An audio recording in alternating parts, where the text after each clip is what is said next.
सुना होता है, धर्म के नाम पे हमने जो कुछ भी जाना होता है, जो भी हमें कुछ बताया गया होता है, उससे ये ज्ञान बिल्कुल विपरीत होता है। इसलिए सुन के बड़ा अजीब लगता है कि ऐसा कैसे हो सकता है। आज तक जो हमें बताया गया, पूजा पाठ, हवन यज्ञ, तीर्थ मूर्त, सब जो भी हमारे वेदों में पुराणों में कब से चलता आ रहा है, उससे बिल्कुल अलग ज्ञान कैसे हो सकता है। क्योंकि आज धर्म के नाम पे जो भी हम कर रहे हैं उसको सत्य मान के बैठे हैं कि जो हम कर रहे हैं वही सत्य है, जो हम कर रहे हैं उसी से हमें परमात्मा मिलेगा, हमारी गति होगी, मुक्ति होगी। लेकिन ऐसा नहीं है। तो फिर क्या है, कैसा है, ये आज सत्संग के माध्यम से आपको बताएंगे। हमारे ग्रंथों में वो गुप्त ज्ञान क्या है, वो छुपा हुआ रहस्यमयी ज्ञान क्या है, आज इसको खोलेंगे। तब आपको एक एक बात समझ में आने लग जाएगी कि आखिर सत्य क्या है और असत्य क्या है। तो आज का सत्संग शुरू करने से पहले परमात्मा के नाम पे जयकारा लगाएंगे। बोलिए परमपिता परमात्मा की, सदगुरु बंदी छोड़ कबीर साहिब की, सभी संतों की, सभी भक्तों की, सत्संग कराने वालों की, इनके माता पिता की, इनके बाल गोपाल की, गांव नगर बस्ती की, आज के आनंद की, सकल हंस को बंदगी, साहेब बंदगी, सतनाम। तो परमात्मा जिसके हम सब जीव हैं, वो हमेशा यही चाहता है कि हम सब इस जन्म मरण को छोड़ के, इस नाशवान संसार को, जगत को छोड़ के सदा सदा के लिए हम उसके पास, उसके घर पहुंच जाएं। वो हमेशा से यही चाहता है। लेकिन हम इतने ज्यादा आसक्त हो गए हैं दुनिया में कि हमें ये दुनिया छोड़ने में इतना ज्यादा मुश्किल का सामना करना पड़ता है कि हम सोच भी नहीं सकते। हम कहते तो हैं कि पूजा क्यों कर रहे हैं, स्वर्ग में जाने के लिए, ताकि नरकों में ना जाना पड़े। मुसलमान कह रहा है जन्नत में जाने के लिए मैं नमाज पढ़ रहा हूं ताकि दोजख में ना चला जाऊं। ईसाई कह रहे हैं हेवन में जाना है, हेल में ना पहुंच जाए, इसलिए हम चर्च जा रहे हैं। यानी सब के सब अपने पूजा पाठ से किस चीज का इंतजाम करने में लगे हैं, अपने अगले जीवन का। यानी एक बार तो मरेंगे यहाँ पे, लेकिन उसके बाद कहां जाएंगे। कोई कहता है स्वर्ग जाएंगे, कोई कहता है हेवन जाएंगे, कोई कहता है जन्नत जाएंगे, कोई कह रहा है सचखंड जाएंगे। लेकिन जब जाने का समय आता है, जब मृत्यु का समय आता है, तो कौन कहता है कि अच्छा जी अब चलते हैं। सब क्या कहते हैं, मैं नहीं जाना चाहता, मम्मी मुझे बचा लो, पापा मुझे बचा लो, कोई अच्छे डॉक्टर को दिखा लो, कोई विदेश में अच्छा डॉक्टर हो उसको दिखा लो, इंडिया में इलाज नहीं हो रहा तो, लेकिन मैं नहीं जाना चाहता। कहने का मतलब आज तक जितना भी पूजा पाठ किया, आज तक जितना भी गुरुद्वारे गए, चर्च गए, मस्जिदों में गए, वो सब फीका पड़ गया। मौत के सामने सब फीका पड़ गया। कोई भी मरना नहीं चाहता, चाहे सारी उम्र माथे टेकता रहे मंदिरों में जाके, जब अंत समय आएगा तो घबरा जाएगा। नहीं, कारण क्या है, आखिर कारण क्या है, क्यों नहीं जाना चाहते। एक ही कारण है, क्योंकि जो आज तक हमने किया उस भक्ति में इतनी ताकत ही नहीं थी जो तुम्हारे अंदर इतना सामर्थ्य पैदा कर दे कि तुम कहो हां मैंने जाना है। समझ लो, यानी कि जो भी भक्ति तुमने करी वो सत भक्ति नहीं थी। भक्ति तो थी लेकिन सत भक्ति नहीं थी। क्यों? क्योंकि सत भक्ति से ही इंसान के अंदर इतना जुनून पैदा हो जाता है, इतनी खुशी पैदा हो जाती है, अपनी मृत्यु की, अपनी मौत की खुशी होती है कि मैं अब सदा सदा के लिए संसार को छोड़ के जा रहा हूं, अब मुझे किसी मां के गर्भ में आने की जरूरत नहीं है। लेकिन इतना विश्वास कब पैदा होता है, जब तुम्हारे जीवन में सत भक्ति आती है। सत भक्ति, समझ लो अच्छे से। तो अब सत भक्ति और असत भक्ति, इसमें फर्क क्या है? इतनी पूजा पाठ किया, हवन यज्ञ किए, नदियों में स्नान किया, फिर भी डर रहे हैं, इसका मतलब अभी सत भक्ति नहीं आई जीवन में। कबीर साहब समझा रहे हैं, जिस मरने से जग डरे मेरे मन आनंद, और मरने पर ही पाइए पूर्ण परमानंद। कहते हैं जिस मृत्यु से लोग डरते हैं, असल में वही आनंद का खजाना है। इतना आनंद है मृत्यु में कि तुम सोच भी नहीं सकते, तुम्हारी सोच खत्म हो जाएगी, इतना आनंद है। लेकिन किसके लिए? जिसको मरने की कला आती है, जिसको पता है कि जब शरीर छोड़ना है तो क्या करना है। जैसे एक बहुत ही गहरा तालाब है,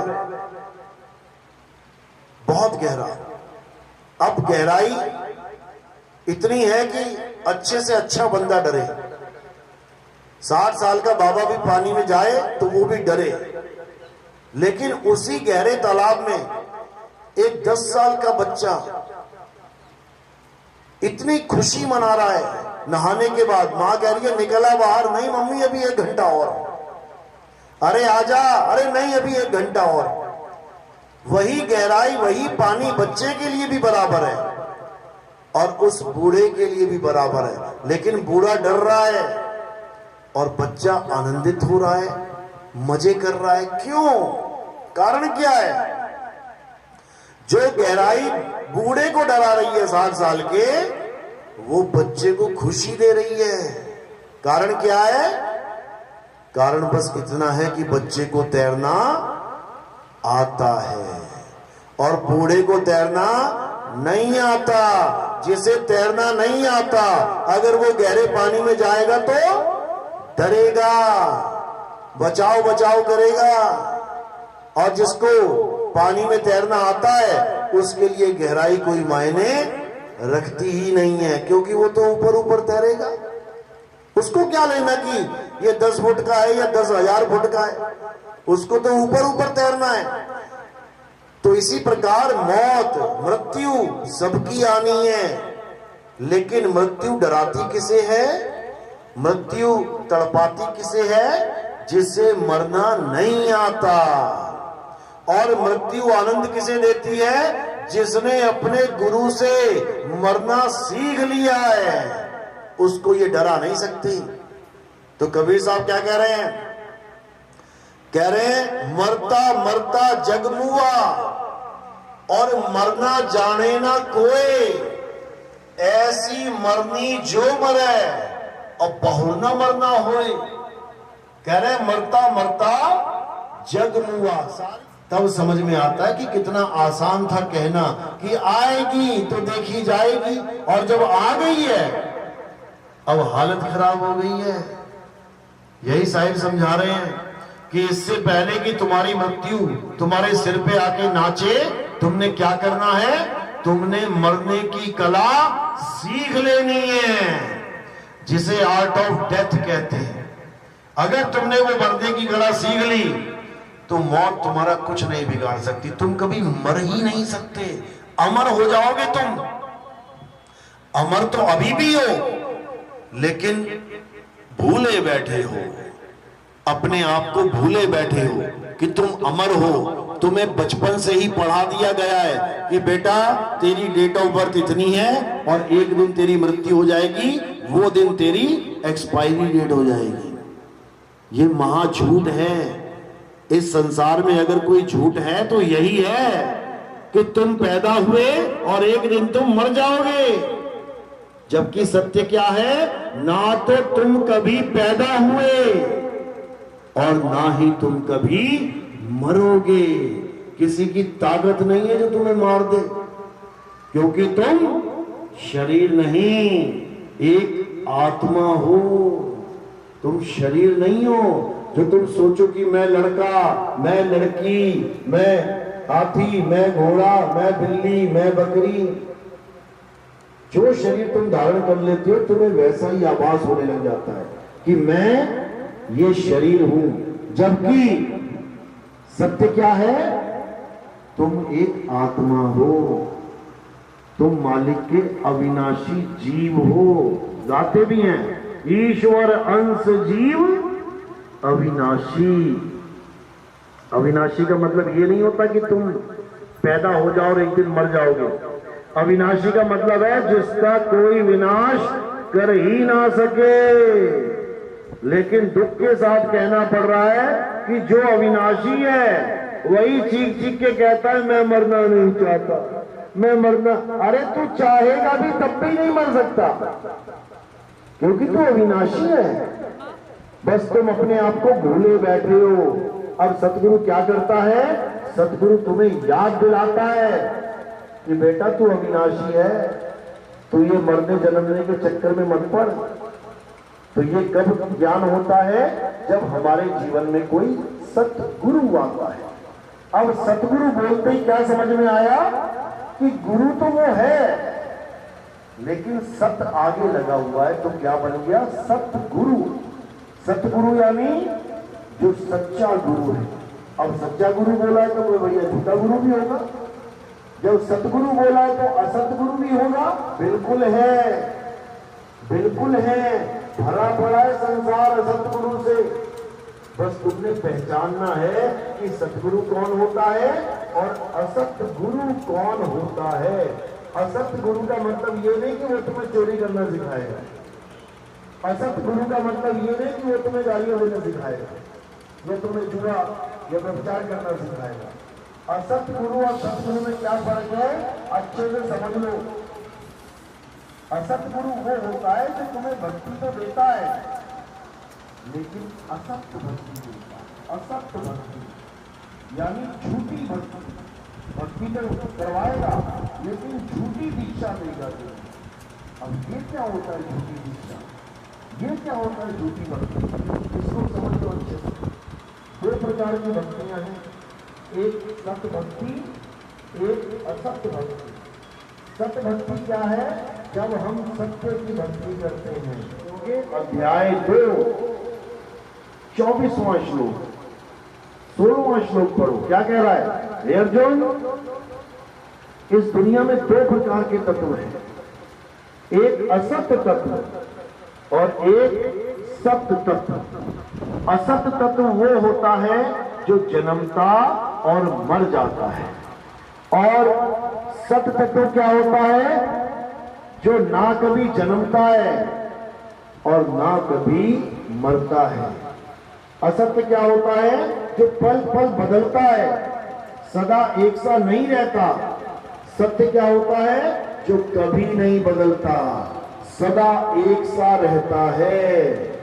इन दोनों में जिस दिन फर्क करना सीख लोगे, उस दिन तुम्हें समझ में आ जाएगा कि हम असत्य भक्ति कर रहे हैं या सत्य भक्ति कर रहे हैं। इसमें किसी का नाम लेने की जरूरत नहीं है कि हिंदू या मुस्लिम या सिख या ईसाई, किसी का मतलब नहीं है नाम लेने का।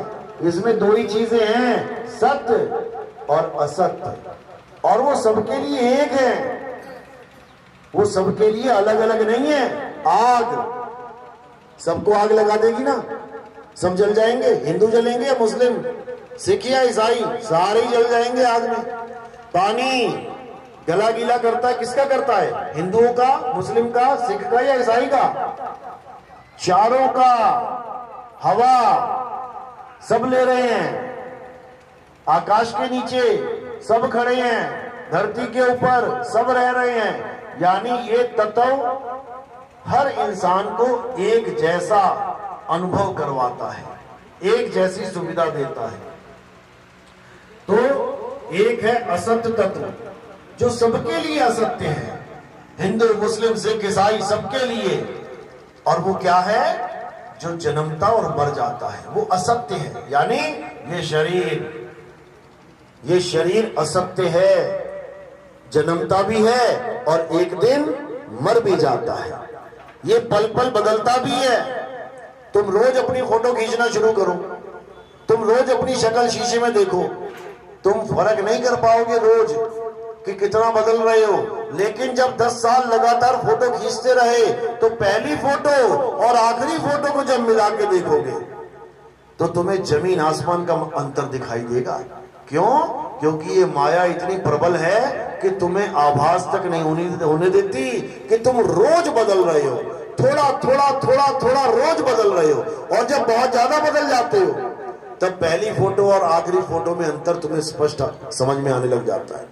अपनी बचपन की फोटो देख लो, ये मैं हूं छोटा सा, ये मैं 10वीं में था, ये मैं कॉलेज में था, इसमें मेरी शादी हो गई, चारों फोटो को मिला के देख लो, अलग अलग हो गई हैं, यानी बदल रही है। इसका मतलब झूठ है, असत्य है। अब जो शरीर की पूजा करे तो समझ लो कि वो असत्य की पूजा कर रहा है।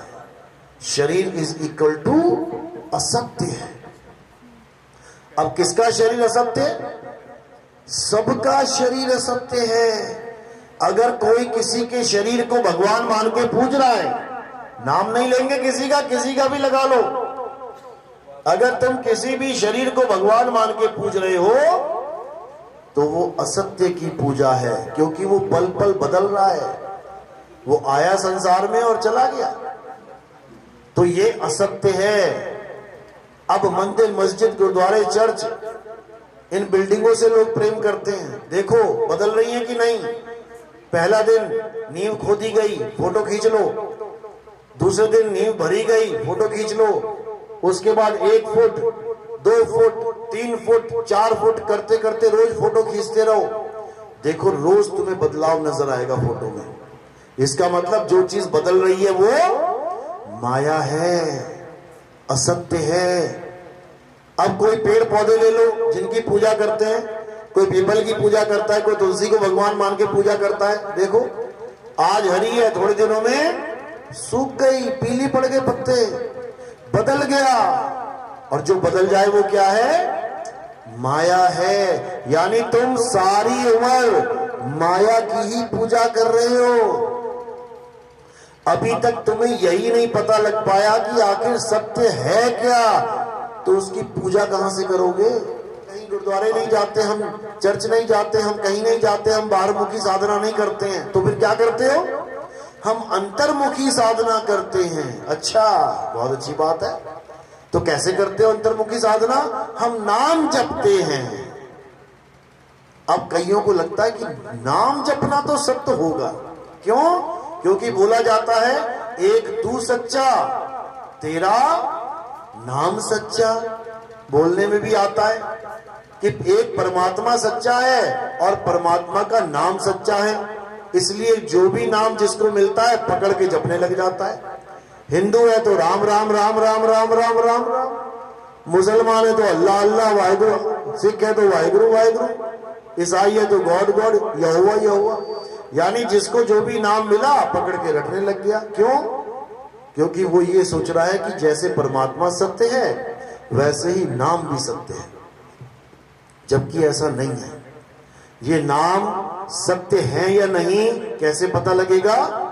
मीटर से पता लगेगा। मीटर क्या है? जो चीज बदल जाए वो असत्य है, वो माया है, क्योंकि सत्य कभी नहीं बदलता। सत्य कभी नहीं बदलता, एक रस अखंड है वो। तो अब देखते हैं नाम पे कि नाम बदल रहा है कि नहीं, माया है कि नहीं। जैसे हम कबीरपंथी हैं, कबीर साहब के नाम पे ले लेते हैं कबीर। अब जो कबीरपंथी हैं वो इसको जपते हैं, कबीर कबीर कबीर कबीर कबीर। अब वो सोच रहे हैं कि ये नाम सच्चा है, लेकिन ये नाम सच्चा नहीं है। क्यों नहीं है? क्योंकि बदल रहा है। देखो कहां से शुरू हुआ? बी पे आया, बी से खत्म हुआ, रा पे आया, तो आ गया कबीर, बदल गया। इसका मतलब ये भी माया है, ये नाम भी माया है। इसी को 52 अक्षरी माया बोला गया है ग्रंथों में।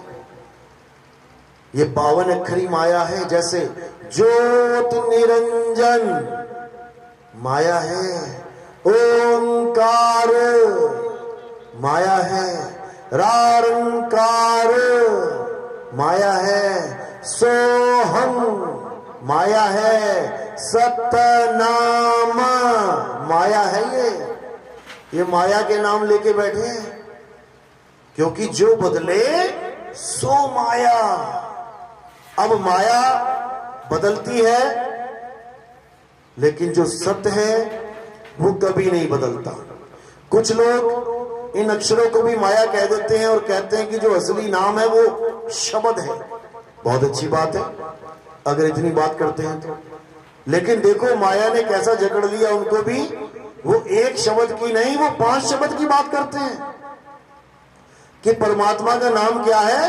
5 शब्द हैं, 5 आवाजें हैं। कभी शंख की आवाज आ जाएगी, कभी वीणा की, कभी बांसुरी की, कभी मृदंग की, कभी किसी की। इसी को सत्य मान के बैठ गए, जबकि जो बदले सो माया। कानों को बंद करके, आंखों को बंद करके बगुला भक्ति में लगे हुए हैं। कबीर साहब कभी नहीं कहते कि आंख बंद करो, कान बंद करो, भक्ति करो। नहीं, साहिब क्या कह रहे हैं? अरे आंख ना मूंदो, कान ना रूंदो और तनिक कष्ट मत धारो। खुले नयन पहचानो हंस हंस सुंदर रूप निहारो। शब्द निरंतर से मन लागा। शब्द निरंतर, निरंतर मतलब जिसमें कोई अंतर ना हो, जो लगातार एक रस चलता है। शब्द निरंतर से मन लागा और मलिन वासना त्यागी। उठत बैठत कबहु न छूटे, ऐसी ताड़ी लागी। जो असली शब्द है वो ये 5 शब्द नहीं है कि पहले रूहानी मंडल में कोई और आवाज आ रही है, दूसरे में चढ़ेगी कोई और आवाज, तीसरे में चलेगी कोई। ये माया है, ये अनहद बाजा है। अरे अनहद बाजा जम का थाना, 5 तत्व करे घमसाना। ये 5 तत्वों की 5 आवाजें हैं, ये परमात्मा की आवाज नहीं है। अनहद बाजा विधि विधि बाजे, सार शब्द न्यारी धुन गाजे। अनहद बाजा अलग अलग तरीके से बजता है, लेकिन जो सार शब्द परमात्मा की आवाज है वो एक रस चलती है, अखंड। यानी वो खंडित नहीं होती, बदलती नहीं है कभी। तो कह रहे हैं अखंड साहिब का नाम और सब खंड है। खंड मेर सुमेर, खंड ब्रह्मांड है। यानी परमात्मा का जो सच्चा नाम है उसके अलावा हर चीज खंडित हो जाएगी, नाशवान है, टूट जाएगी, लेकिन परमात्मा का नाम कभी खंडित नहीं होता। तो उसी नाम की महिमा सत्य कहलाती है। सत्य, नानक साहब कह रहे हैं ना, सतनाम वाह गुरु। मतलब कि परमात्मा का सच्चा नाम देने वाला मेरा गुरु, उसने मुझे ऐसी वस्तु दे दी कि मेरे मुंह से क्या निकल रहा है? वाह गुरु, वाह गुरु, वाह गुरु। जैसे आपको कोई बहुत अच्छी चीज मिल जाए तो आपके मुंह से ऑटोमेटिकली क्या निकलेगा? अरे वाह। कोई बढ़िया मीठी चीज खाने को मिल जाए, बहुत अच्छी स्वाद वाली चीज, तो क्या निकलेगा? वाह भाई वाह, क्या चीज बनाई है। इसी प्रकार बाबा नानक के मुंह से निकला वाह गुरु। क्यों निकला? क्योंकि उनको जो वस्तु प्राप्त हुई उसमें इतना आनंद भरा था कि उनके मुंह से वाह वाह निकलने लग गया।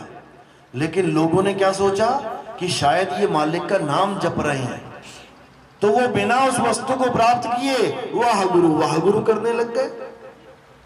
कोई रसमलाई खाता है तो मुंह से निकलता है वाह, लेकिन सामने बैठा आदमी सोच रहा है कि वाह बोलने से मुंह मीठा हो गया, मैं भी बोल लेता हूं वाह वाह वाह। सारी उम्र वाह वाह करते रहो, मुंह मीठा होने वाला नहीं है। क्योंकि वो चीज जिसके कारण वाह मुंह से निकला अभी वो नहीं पता किसी को, बस जपने में लगे हैं, जप के परमात्मा को पाना चाहते हैं, जबकि ऐसा संभव नहीं है। तुम्हें प्यास लगी है, तुम्हें पानी के कितने सारे नाम पता है? जल, वाटर, नीर, तोए, पानी। तुम एक छोड़ो, 5 नाम जप लो, तुम्हारा गला गीला हो जाएगा क्या? कभी नहीं होगा।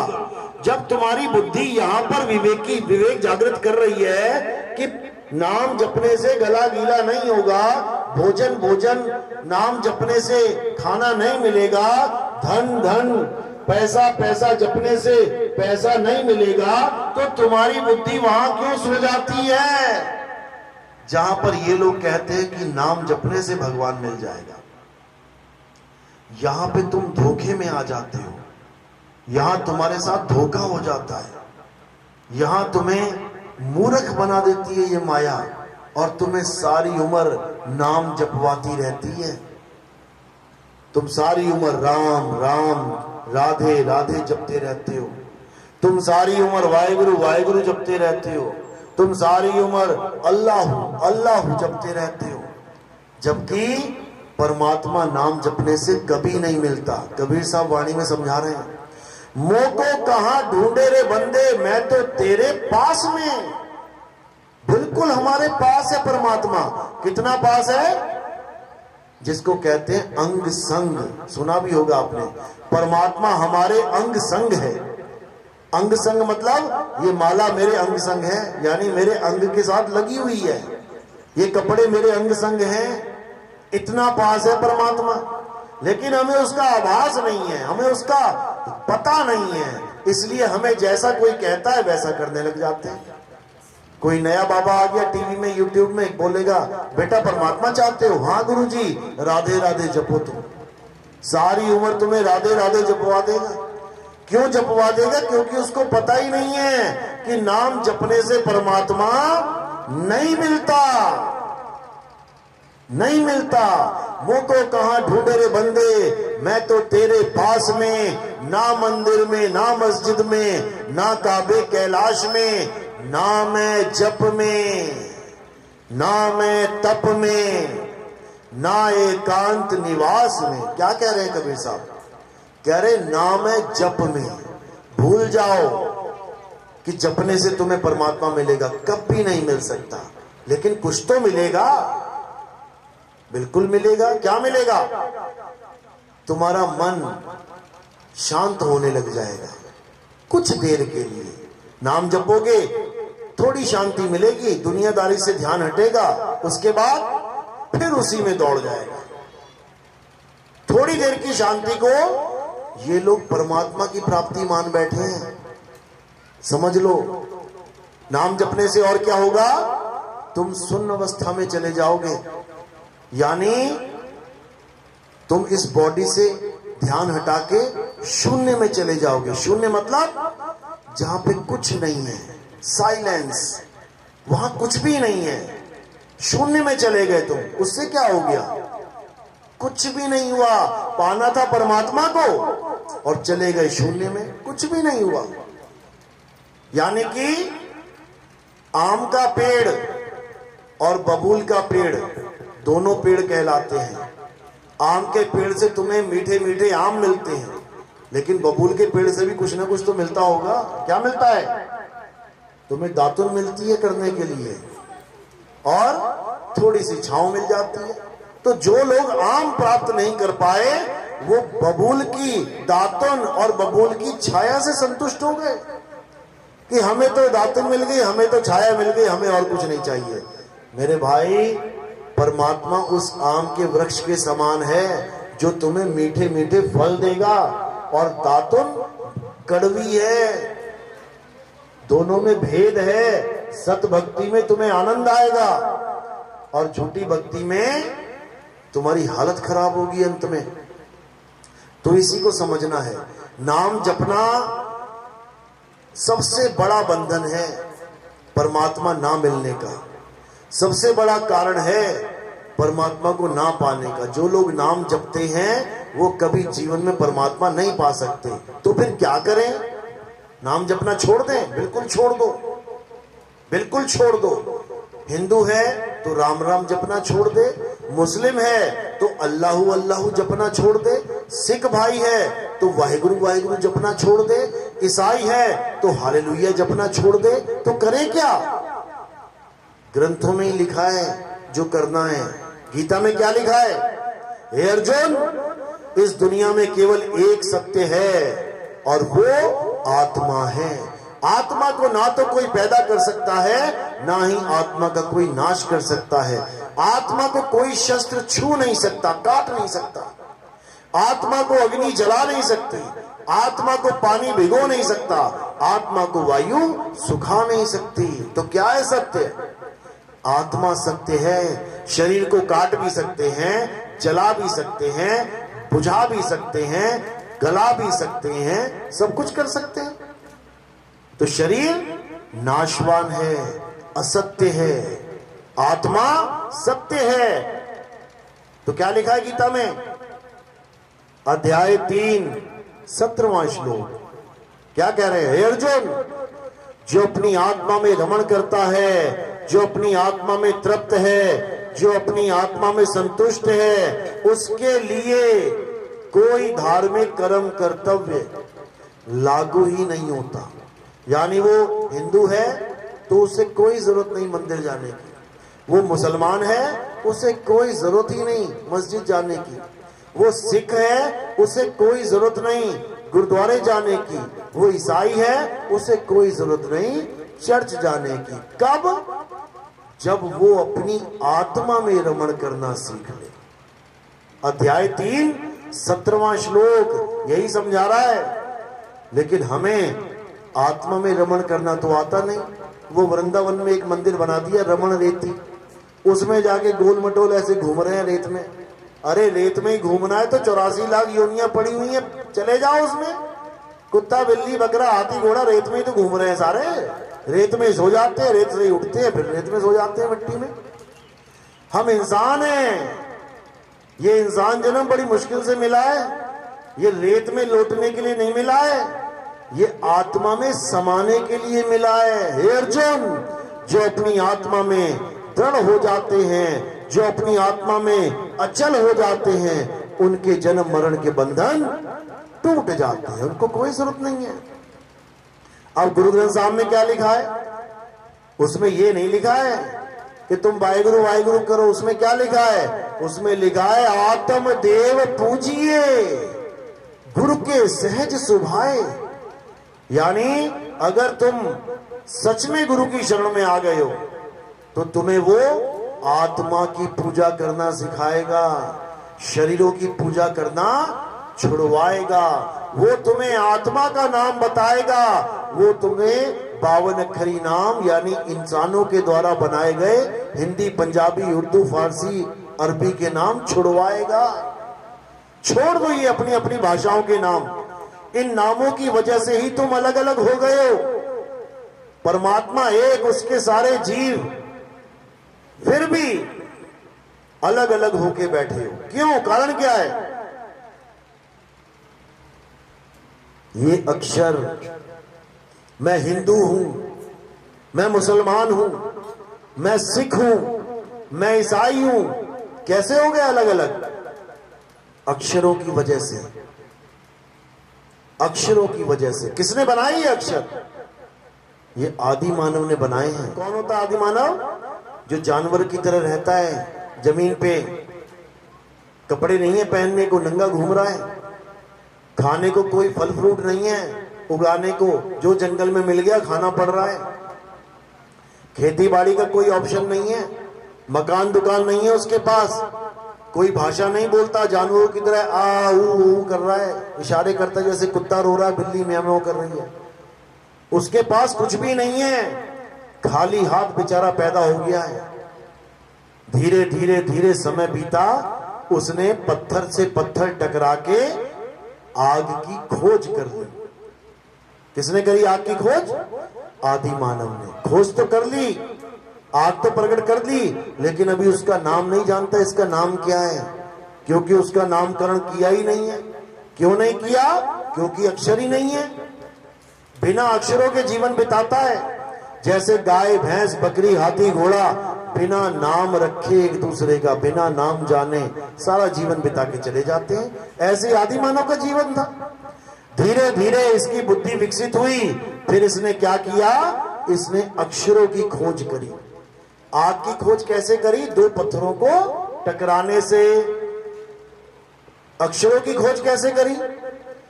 क्या जंगल में पड़े मिले थे अक्षर? कहां मिले ऐसे अक्षर? मुंह में। ये जो मुंह है ना, इसमें से अक्षर निकलते हैं। तो आदि मानव ने क्या किया?